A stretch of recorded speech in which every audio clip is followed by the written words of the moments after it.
नमस्कार दोस्तों, आप देख रहे हैं latest judgement with advocate Paresh Puranik. 11 साल की शादी, 2 बच्चे और फिर अचानक पूरे ससुराल के ऊपर सेक्शन 498A का केस। लेकिन जब मामला हाईकोर्ट पहुंचता है तो कोर्ट ने कहा कि हर पारिवारिक झगड़ा जो है वो कोई अपराध नहीं होता। आज की कहानी सिर्फ एक ऐसे परिवार की नहीं बल्कि ये उस सवाल की कहानी है जो हज़ारों परिवारों को परेशान करता है। क्या सिर्फ रिपोर्ट में नाम लिख देने से किसी के खिलाफ आपराधिक मुकदमा चल सकता है?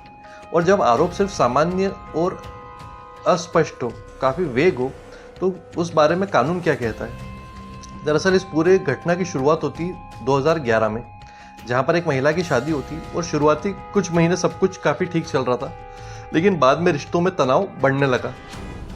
महिला का आरोप था कि उसके सास ससुर और ननंद उसको ताने देते थे, दहेज को लेकर बातें सुनाते थे और उसके कैरेक्टर के ऊपर भी सवाल उठाते थे।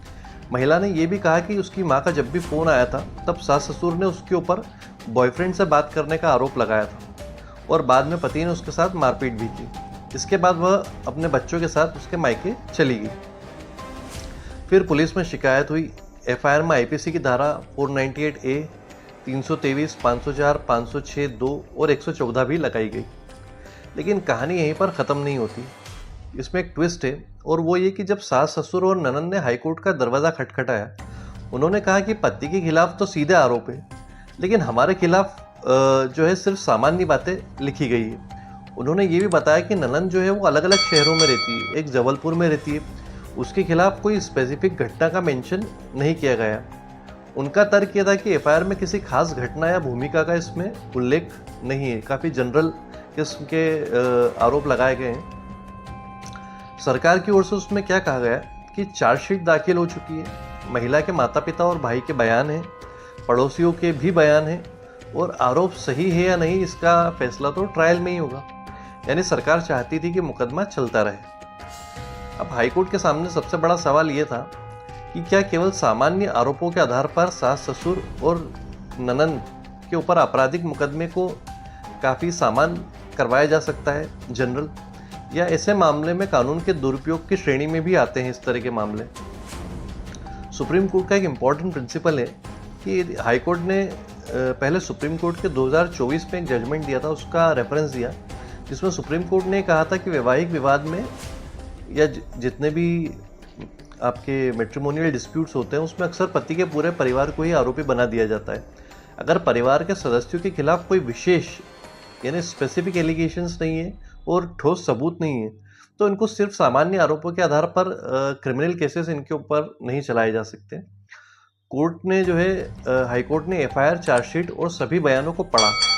फिर कोर्ट ने कुछ महत्वपूर्ण बातें जो है पॉइंट्स वो नोट किए कि शादी को 11 साल हो चुके थे, यानी शिकायत शादी के 11 साल बाद दर्ज कराई गई।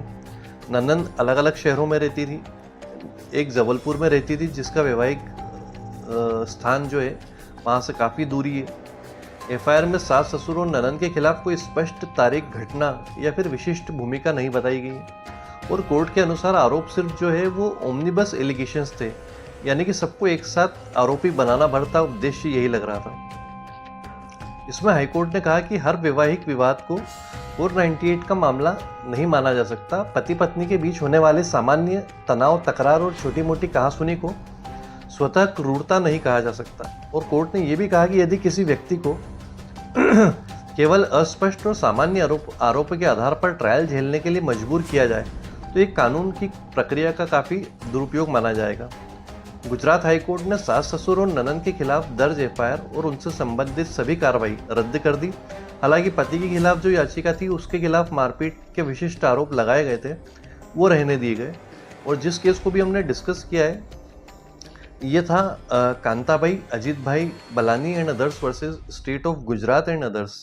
ये गुजरात हाईकोर्ट के द्वारा डिसाइड किया गया है और सिंगल बेंच के द्वारा ही डिसाइड किया गया है और बिफोर जस्टिस PM रावल उनके द्वारा डिसाइड किया गया है। और जजमेंट की जो डेट है वो 18 जून 2026 है।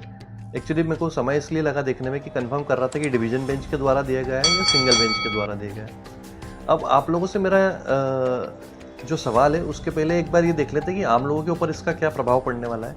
देखिए, इस फैसले का मतलब ये नहीं है कि 498A अब कमज़ोर हो गया है। बल्कि कोर्ट ने यह कहा है कि वास्तविक उत्पीड़न के मामलों में कानून पूरी ताकत से लागू होगा, उसमें कोई ढिलाई नहीं बरती जाएगी।